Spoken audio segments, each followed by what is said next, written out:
Meek Mill is such a strange character in hip hop. Every few months, we see that man get online and embarrass himself or get in some unnecessary situations, making him look real bad. I mean, just a few months ago, rumors was coming out that Meek Mill got held for ransom by some LA Crips, which he came out and denied. Then last year, they was accusing Meek of being on that weird timing with Diddy. But even past these allegations and these gay allegations that got through on him, he would respond every time, really embarrassing himself. And over these past few years, we've been seeing Meek Mill kind of go on a downward trend.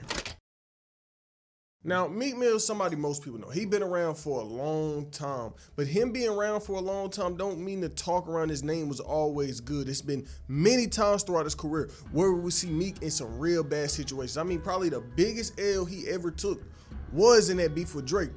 And a point Drake made in this beef still is important to this day. It's still something that stood true throughout time. This beef went down all the way back in 2015, right? Drake, Meek, two buzzing rappers. And Meek would call out Drake basically saying, look, y'all know Drake put a verse on my album, but he didn't even write it. He had somebody ghost write it for him.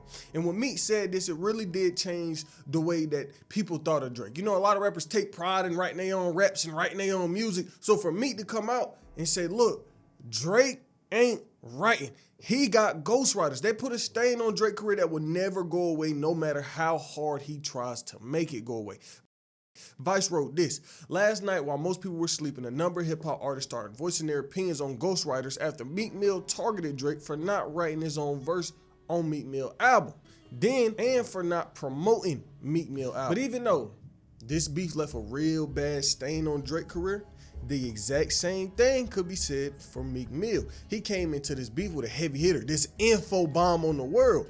But what Drake turned around and did to Meek was something he really couldn't recover from either. Drake and Meek would get to dropping these diss tracks on each other. Meek dropped some, Drake dropped some, but Drake diss tracks was just punching. They was punching for real, and it ended with Meek Mill losing this beef. And the reason that I'm telling you this is for two reasons. One, because it's a very important moment in Meek Mill's career, and the second reason is because Drake called out Meek Mill on something. Twitter figures, Twitter habits. He said Meek Mill had Twitter figures. And now this was something that Meek has proved over and over again. I mean, even though him and Drake squashed that beef, that Twitter fingers label still never left that man Meek. Now, Meek Mill and Twitter is a real toxic relationship, a toxic ass relationship. One of them relationships that should have been ended years ago. But every other month, every other week, we see Meek Mill on Twitter bullshitting. And over time, it's only been getting worse. And you're going to see how much of a hold Twitter has had on his career as this video goes on. I mean, Complex Deadass wrote an article called Meek Mill's Most Unhinged Tweets back in 2024. And it said this: Meek Mill has given the world timeless anthems like Dreams and Nightmares and I'm a Boss, with a catalog that stretches from his early Flamers mixtapes as a Philadelphia street rapper to his 2023 project with Rick Ross. But somewhere along the way, Meek Mill became addicted to Twitter. With strange leaps of logic and confusing grammar, Meek Mill has perplexed and frustrated his 11 million Twitter followers over the past decade. He used Twitter to start feud with collaborators and peers, including Wale, Cassidy, and most famously, Drake, who gave Meek Mill the enduring nickname Twitter Fingers. And I don't know what it is about Meek Mill and tweeting on Twitter, but there was like so many different tweets where he just embarrassed himself. There was a point in time where Meek Mill would come out saying like, I make $1 million off every single song that I drop. And if we're being honest, just off a song, just off dropping a song, no artist is making $1 million off every song. I don't even think Drake is making $1 million off every song that he put out. So for Meek to come out and say this, of course the internet was gonna be laughing, and of course people was gonna really want him to explain himself. And he would do that. He would get on Twitter defending the idea, basically defending the fact that he said he making $1 million off every song. He would say this: I own 100% of my masters in publishing. Now I'm a rap and I'm gonna have a ball with it and make music that touch people worldwide. For licensing and distribution, me and all Dream Chaser artists are totally independent. We're looking for top tier distribution. And before I keep going on, make sure you go follow me on Instagram at GetLikePrincee. I'm really trying to grow my brand over there, and the link will be in the pinned comment. But even past the little Twitter problems, Meek was starting to get hit with some life problems. Now, they weren't directly involving him, but they was directly involving somebody under his label. So if you remember, back from 2021 when Kanye West was doing the whole Donda rollout, he was pushing this artist real heavy. This artist that was named Vori. Kanye had him on some real good songs. And this man, Vori, would end up signing the Dream Chasers Meek Mill label. And for a while, it was looking good until one day out of the blue, some crazy info would come out on this man. I mean, life-ruining footage came out of this man in the living room getting into it with his girl, threatening to kill this girl. This was Ace Cell wrote. On Wednesday, February 14th, Vori's girlfriend, Jane Daugherty, intentionally leaked footage on social media and accused him of DV. In the video, Vori is clearly seen intimidating her and at one point saying, "I will literally get you killed for real in real life." She said, "Vori, you're a disgusting person. You want to paint me out to be this whore/bad person when it's you." And so the news came out, and I mean, Vori getting backlash, which he deserved because he was tripping. What is we doing? But Meek would see this, and you know, this is an artist on his label, so people now looking at Meek Mill, they're like, you signing niggas like this? And Meek Mill is Meek Mill.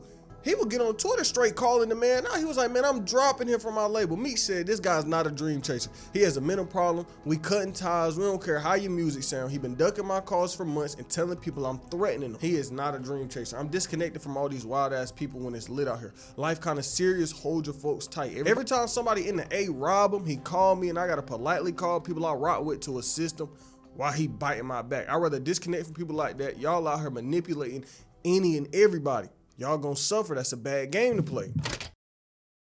Now, Meek being in these problems was one thing. And you know, he on Twitter, he be snapping on Twitter. And one of these people he just so happened to snap on, one of these people he so happened to really hate more than anybody else was that man, DJ Academics. This somebody Meek Mill hate more than anybody else in the industry. These two gonna have beef really to the end of time. Y'all know how Academics get, right? He speak, he say anything that he want to. He don't care who would offend. He don't care how niggas feel about it. If Act got something to say, Act gonna say it. And he did that with Meek Mill, and this is where their beef would start, where their beef would really get crazy over this past year and a half. Back when all the daily allegations would come up, we would have Act really cooking Meek Mill because it was rumors coming out accusing Meek of being on that weird timing with Diddy, because I mean, Meek and Diddy was close. You always seen Meek and Diddy together. And so now Act got a question in Meek. Mr. Combs informed Mr. Jones that he had engaged in sexual intercourse with rapper 5, that's redacted. Look, 5.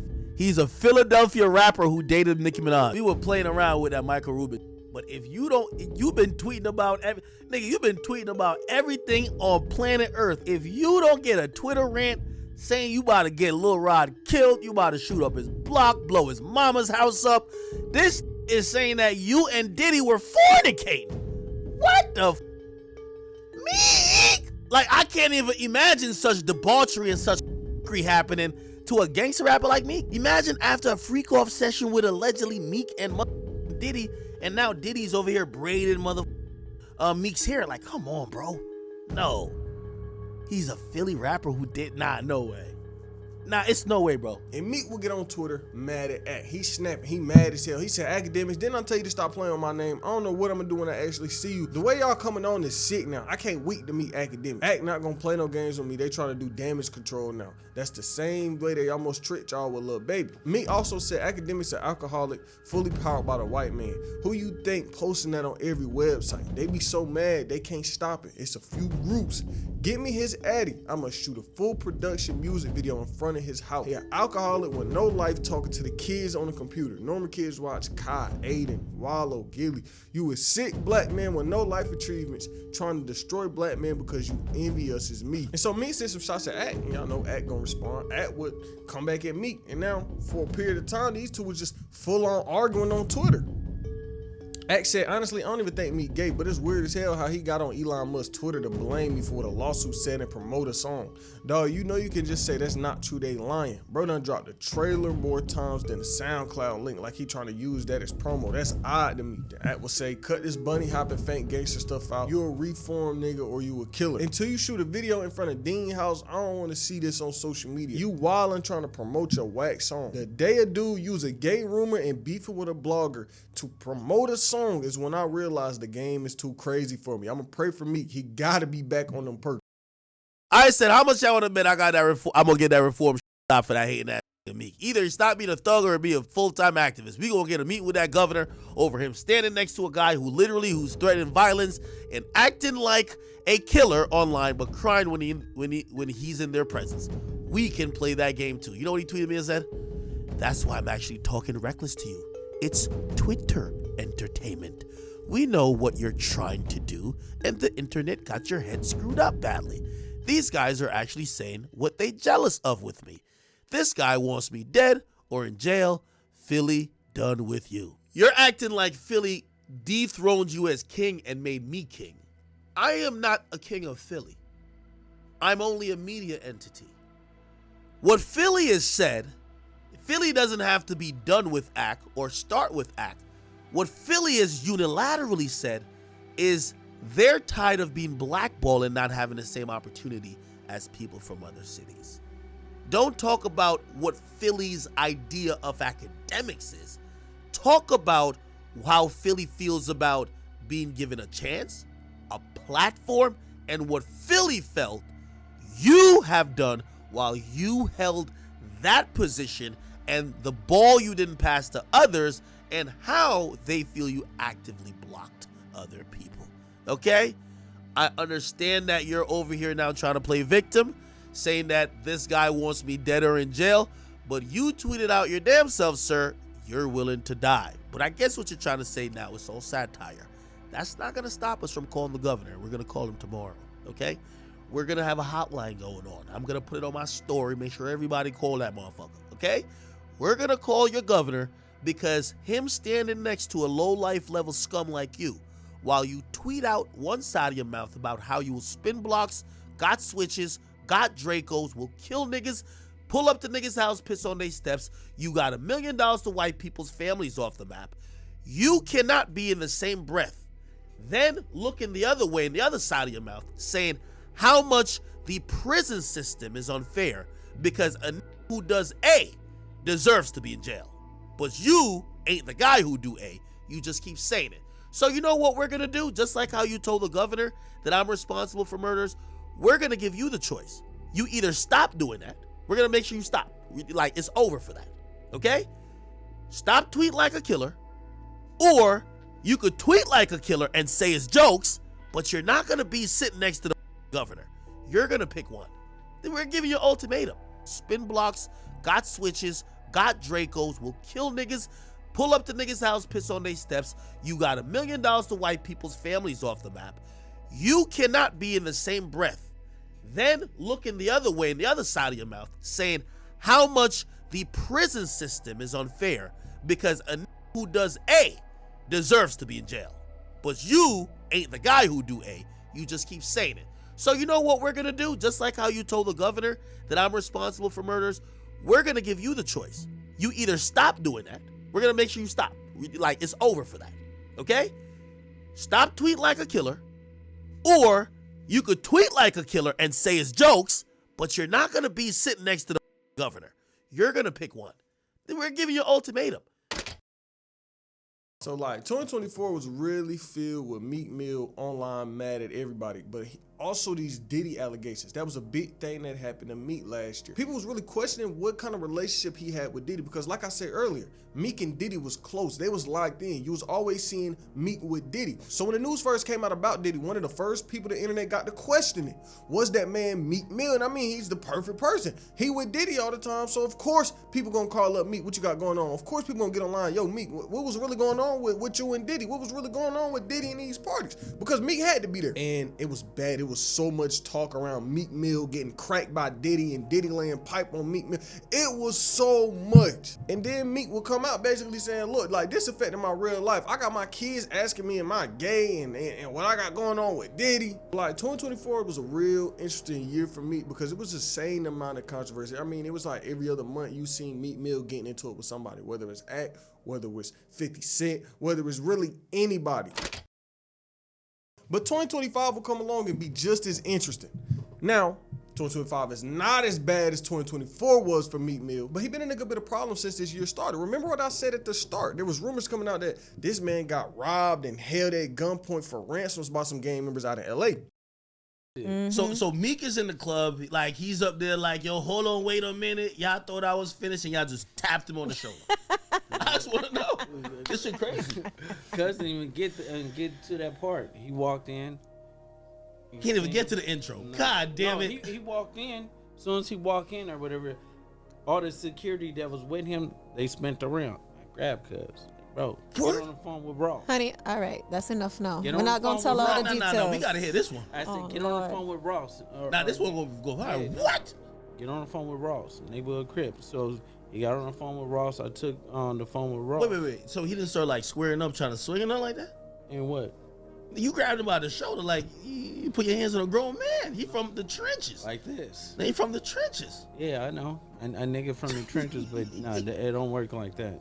So he called Rick Ross. So imagine Ross ain't pick up. Like, all right, so he called Ross. Why'd you have him call Ross? This is crazy. Because we needed that bag, or because was. But he owed y'all money. No, he didn't owe no money.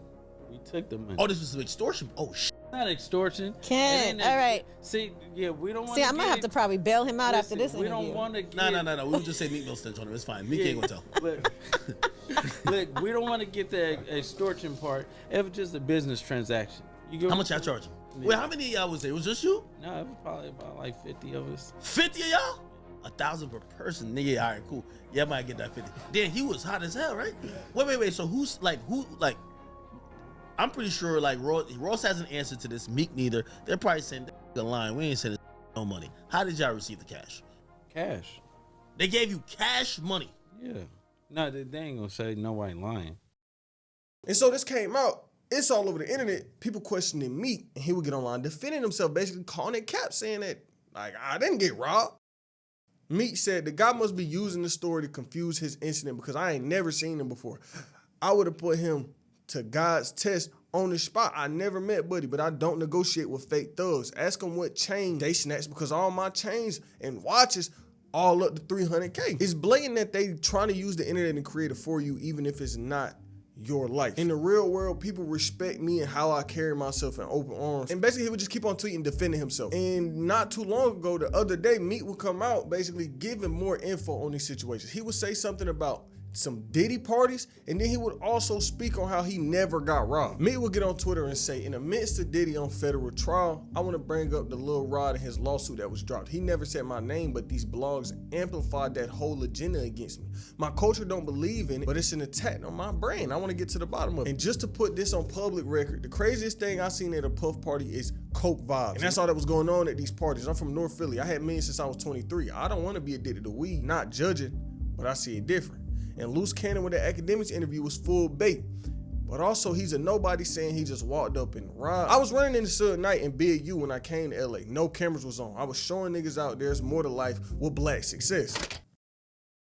And so Meek life over these past few years, it has been crazy. And he's been in constant problems. And it's not really looking too good for Meek Mill. I mean, especially after getting accused of being in the freak-offs. And then on top of that, Meek Mill's addiction to Twitter has been really bad for his career. I mean, public opinion can be bad around Meek Mill, but then when he gets on Twitter and he tweets something stupid or he tweets something freaky or he just embarrasses himself on Twitter, it kind of makes the whole conversation around his name so much worse. Like the public reputation around Meek name, the thoughts about him is just in the dirt right now. Then music-wise, that's not even at the really forefront of Meek Mill career no more. When people think about Meek Mill and talk about Meek Mill, they ain't talking about, oh yeah, Meek Mill just dropped something hard. People talking about, oh, Meek Mill got on Twitter, he tripping. Or Meek Mill did this, or Meek Mill did that, or Meek Mill bunny hopping for the white man. So it's just a weird conversation that's always going on around Meek Mill. What do y'all think about Meek Mill? Let me know in the comments.